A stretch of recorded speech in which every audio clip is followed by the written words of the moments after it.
राधे कृष्णा बच्चों। आज मैं लेके आया हूँ आपके लिए भारतीय संविधान की प्रस्तावना। ये सेशन बहुत ही अच्छा होने वाला है, तो बिना देर किए शुरुआत करते हैं। ये बहुत ही इम्पोर्टेंट है और हमेशा इससे क्वेश्चन पूछे जाते हैं हर एक परीक्षाओं में, तो वनडे एग्जाम के लिए बहुत ही हेल्पफुल होने वाला है। तो बिना देर किए शुरुआत करते हैं। तो क्या है प्रस्तावना? संविधान जानने से पहले प्रस्तावना को जानना बहुत जरूरी है। संविधान की प्रस्तावना भारत को एक संपूर्ण संप्रभुता संपन्न, समाजवादी पंथनिरपेक्ष और अखंडता लोकतांत्रिक गणराज्य घोषित करती है। संपूर्ण प्रभुत्व संपन्न, समाजवादी पंथनिरपेक्ष लोकतांत्रिक गणराज्य घोषित करती है। भारतीय संविधान की उद्देश्य का संविधान निर्माताओं के विचारों को जानने की कुंजी कहा गया है। इसमें समाजवादी और पंथनिरपेक्ष ये शब्द 42वें संविधान संशोधन द्वारा इसको जोड़ा गया। चलते हैं आगे। अगला है भारतीय संविधान की उद्देश्य का स्रोत पंडित जवाहरलाल नेहरू द्वारा संविधान सभा में 13 दिसंबर को प्रस्तुत किया गया। 22 जनवरी को स्वीकृत किया गया। 22 जनवरी 1947 को स्वीकार किया गया। प्रस्तावना ऑस्ट्रेलिया और यूएसए की संविधान से ली गई है। प्रस्तावना की भाषा ऑस्ट्रेलिया से ली गई है। चलते हैं आगे है हम भारत के लोग। ये प्रस्तावना उद्देश्य का की शुरुआत कहाँ से होती है? हम भारत के लोग भारत को एक संपूर्ण प्रभुत्व संपन्न, समाजवादी पंथनिरपेक्ष लोकतांत्रिक गणराज्य बनाने के लिए और उसके समस्त नागरिकों को समस्त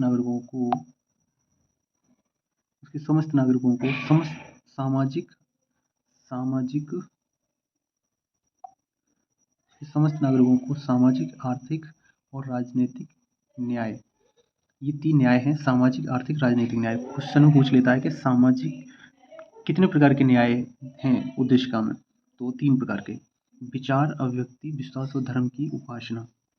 विचार, अभिव्यक्ति, धर्म की उपासना और की स्वतंत्रता, प्रतिष्ठा और अवसर की समता प्राप्त कराने के लिए तथा उन सब में व्यक्ति की गरिमा, राष्ट्र की एकता और अखंडता सुनिश्चित करने वाली बंधुता बढ़ाने के लिए दृढ़ संकल्प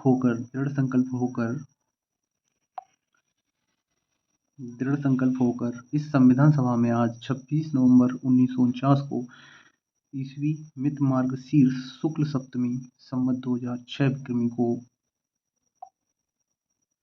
एतद द्वारा इस संविधान को अंगीकृत, अधिनियमित और आत्मार्पित करते हैं। न्यायमूर्ति एम हिदायतुल्लाह ने गोकलनाथ बनाम पंजाब राज्य के प्रकरण में उद्देशिका को संविधान की मूल आत्मा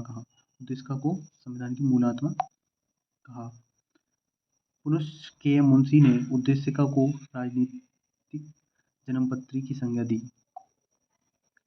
इन री बेरुबारी 1960 इस मामले में उद्देशिका संविधान का स्रोत भले ही है कहा गया।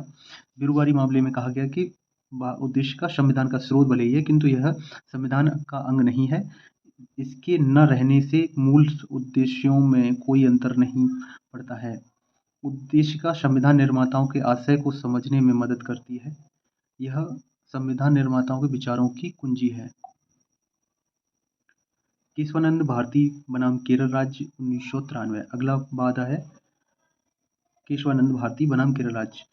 केशवानंद भारती केस में क्या कहा? उद्देशिका में संशोधन मूलभूत ढांचे के अलावा किया जा सकता है। उद्देशिका न्याय योग्य नहीं है। उद्देशिका में संशोधन किया जा सकता है, लेकिन मूलभूत ढांचे को बिना छेड़छाड़ किए हुए। उद्देशिका न्याय योग्य नहीं है, अर्थात उसके आधार पर निर्णय नहीं दिया जा सकता। चलते हैं आगे। मूल उद्देशिका में भारत को कैसा राज्य बनाने का संकल्प लिया गया है? यह है प्रश्न। संपूर्ण प्रभुत्व संपन्न और लोकतंत्रात्मक गणराज्य बनाने का संकल्प लिया है। अगला क्वेश्चन है मूल उद्देशिका में भारत को कैसा राज्य बनाने का संकल्प लिया है? ये डबल हो गया है। संपूर्ण प्रभुत्व संपन्न, लोकतंत्रात्मक और गणराज्य। 42वां संशोधन 1976 के अधिनियम द्वारा उद्देशिका में कौन से शब्द जोड़े गए? तो पंथनिरपेक्ष, समाजवादी, पंथनिरपेक्ष और अखंडता शब्द को जोड़ा गया। किस बात में यह कहा गया है कि संविधान के उद्देश्य का उसका अंग नहीं है, इन री बेरोजगारी मामले में। अगला है, संविधान निर्माताओं के विचारों को जानने की कुंजी किसे कहा गया है, उद्देशिका को। अगला है, किस मामले में यह कहा गया है कि प्रस्तावना संविधान का भाग है, प्रस्तावना संविधान का भाग है, केशवानंद भारती केस में। किस मामले में यह कहा गया कि प्रस्तावना संविधान का भाग है, केशवानंद भारती बनाम केरल राज्य। किस बात में संविधान की उद्देशिका में संशोधन का प्रावधान किया गया है, केशवानंद भारती केस में। लेकिन मूल ढांचे को छोड़कर उसमें कोई छेड़खानी नहीं होगी। मूल ढांचे को ध्यान में रखते हुए भारतीय संविधान की प्रस्तावना में वर्तमान भारत को किस राज्य के रूप में घोषित किया गया है, संपूर्ण प्रभुत्व संपन्न समाजवादी पंथनिरपेक्ष लोकतंत्रात्मक गणराज्य के रूप में देखा गया है। विश्व का प्रथम पंथनिरपेक्ष राष्ट्र कौन है, क्वेश्चन है, संयुक्त राज्य अमेरिका। राज्य का सबसे महत्वपूर्ण तत्व क्या है, इसका है संप्रभुता। क्या है, संप्रभुता। चलते हैं आगे। प्रस्तावना में समाजवादी पंथनिरपेक्ष शब्द को जोड़ा गया 42वें संविधान संशोधन 1976 के द्वारा। अगला है, संविधान की उद्देशिका में अब तक कितनी बार संशोधन हो चुका है, सिर्फ एक बार 1976 में। भारत कब एक संपूर्ण प्रभुत्व संपन्न लोकतांत्रिक गणराज्य बना, 26 जनवरी 1950 को। भारतीय संविधान कब अंगीकृत किया गया, कब अधिनियमित किया गया, आत्मनिर्मित किया गया, 26 नवंबर 1949 को ये अधिनियमित आत्मनिर्मित किया गया तथा लागू कब हुआ, 26 जनवरी 1950 को। 26 जनवरी 1950। चलते हैं आगे। संविधान की प्रस्तावना अपने नागरिकों को कौन सा न्याय सुनिश्चित करती है, सामाजिक, आर्थिक, राजनीतिक न्याय। 3 प्रकार के न्याय, 3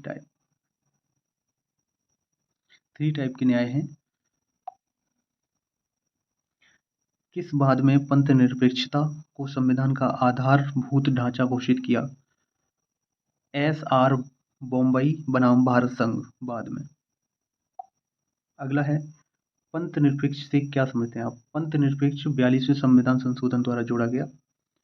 जो पंथनिरपेक्ष राज्य से तात्पर्य ऐसे राज्य से है जो धर्म विशेष को राजधर्म के रूप में मान्यता प्रदान नहीं करता, बल्कि सभी धर्मों को तटस्थ भाव से समान संरक्षण प्रदान करता है। राज्य में धर्म एक व्यक्तित्व विषय माना जाता है। यूं समझें कि इसका कोई एक अपना धर्म नहीं है, सभी धर्मों को मान्यता देता है। चलते हैं आगे। लोकतंत्र का मतलब क्या है, लोकतंत्र से तात्पर्य है कि लोकतंत्र का अर्थ यह है जनता का शासन। अब्राहम लिंकन ने लोकतंत्रात्मक शासन जनता के लिए जनता द्वारा स्थापित शासन कहा है।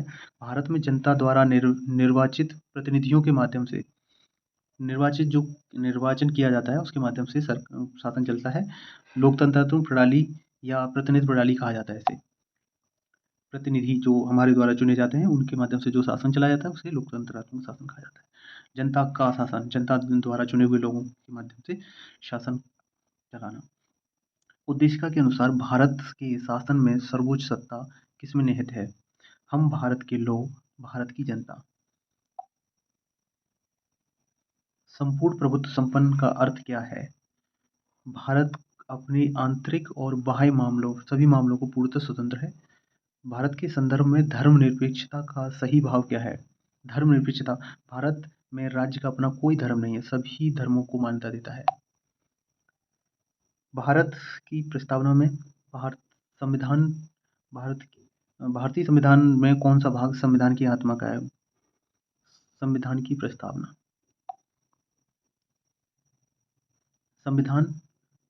भारत की संविधान की प्रस्तावना में भारत किस बाद में सर्वोच्च न्यायालय ने यह निर्णय दिया कि अनुच्छेद 14, 16 और 39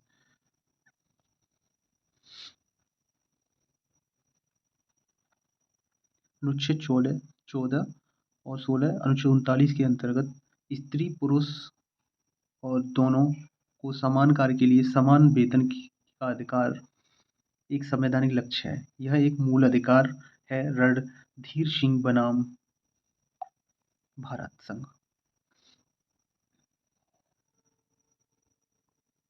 अनुच्छेद 14 में 14, 16 और 39 के अंतर्गत क्या कहा गया है? रणधीर सिंह बनाम भारत संघ में अनुच्छेद 14, 16 और 39 के अंतर्गत स्त्री पुरुष दोनों को समान कार्य के लिए समान वेतन का अधिकार एक संवैधानिक लक्ष्य है। ठीक है, अनुच्छेद 14 क्या कहता है? अनुच्छेद 14 में क्या है?